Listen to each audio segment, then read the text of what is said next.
Hello दोस्तों, आज हम आपके सामने यूजीसी नेट जेआरएफ जून 2023 के लिए इतिहास विषय के महत्वपूर्ण वीडियो लेकर आया हूँ, जिसमें कि आपके सामने क्वेश्चन नंबर 1 है। अशोक द्वारा कलिंग पर विजय की जानकारी निम्न में से कौन सा सबसे महत्वपूर्ण स्रोत है? अशोक द्वारा कलिंग पर विजय की जानकारी निम्न में से कौन सा सबसे महत्वपूर्ण स्रोत है? इसमें से ऑप्शन है महावंश, दिव्यवादन, 13वां शिलालेख, 7वां अभिलेख। अशोक के 13वां शिलालेख ये बताता है अशोक ने कलिंग पर विजय प्राप्त किया था। फिर इसके बाद दूसरा प्रश्न है, निम्न पुस्तक में मौर्य काल में पाटलिपुत्र प्रशासन का वर्णन उपलब्ध है। निम्न पुस्तक में मतलब किस पुस्तक में मौर्य काल में पाटलिपुत्र प्रशासन का वर्णन उपलब्ध है? ऑप्शन है अर्थशास्त्र, इंडिका, महाभाष्य, अमरकोश। लेकिन इसका आंसर इंडिका में मौर्य काल में पाटलिपुत्र प्रशासन का वर्णन किया गया है। फिर तीसरा प्रश्न है, निम्नलिखित में से कहां अशोक का नाम अशोक प्राप्त होता है? निम्न में से कहां अशोक का नाम अशोक प्राप्त होता है?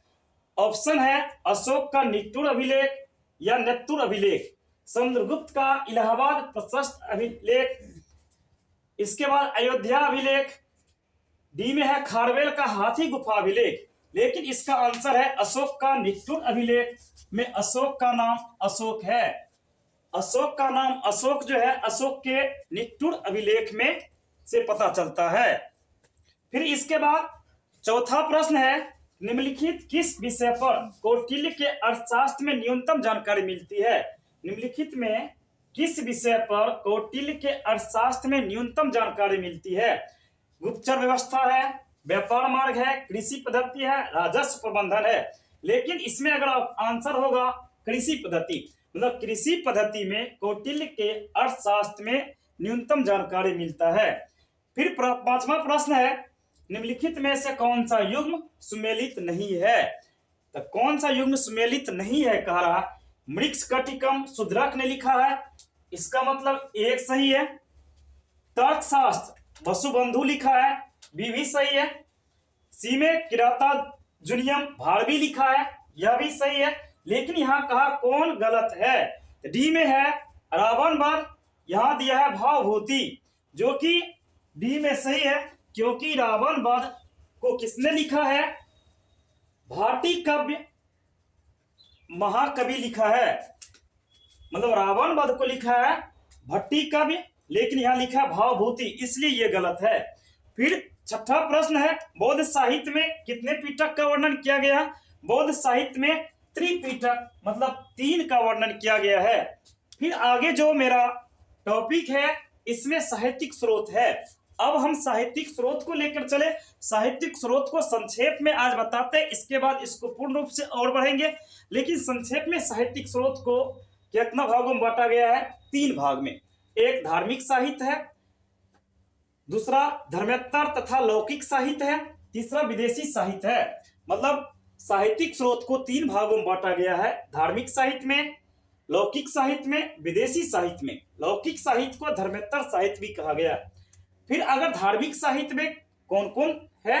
धार्मिक साहित्य को देखा जाए तो 2 भागों में बांटा गया है, एक ब्राह्मण ग्रंथ में, दूसरा ब्रह्मणेत्तर ग्रंथ में।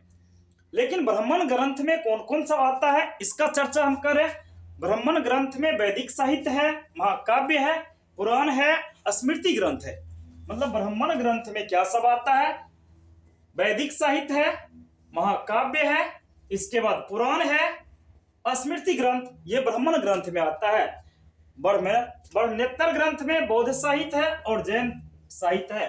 कभी यहाँ प्रश्न पूछता है इनमें से कौन सा ब्राह्मण ग्रंथ है? ब्राह्मण ग्रंथ में तो स्पष्ट याद रखना है, 4 है, वैदिक साहित्य, महाकाव्य, पुराण, इसके बाद स्मृति ग्रंथ, इसके बाद ब्रह्मणेत्तर ग्रंथ में मात्र 2 है, बौद्ध साहित्य और जैन साहित्य।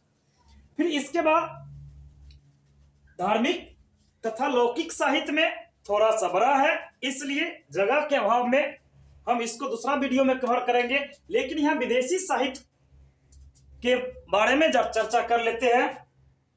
विदेशी साहित्य में क्या है कि विदेशी साहित्य भी 3 विदेशी लेखक थे, जिसमें कि एक यूनानी है, इसके बाद चीनी है, इसके बाद अरबी है। मतलब विदेशी साहित्य के लेखक के रूप में यूनान के है, चीन के है, अरब के है। लेकिन यूनानी साहित्य में एक में टेसियस है, इसके बाद दूसरा हेरोडोटस है, तीसरा निर्याकस है, चौथा आने सिक्रिटस है, पांचवा अरिस्टोबुलस है, छठा मेगास्थनीज है, सातवां डोपोनिस है, आठवां टालेमी है, नौवां अस्तीनी है।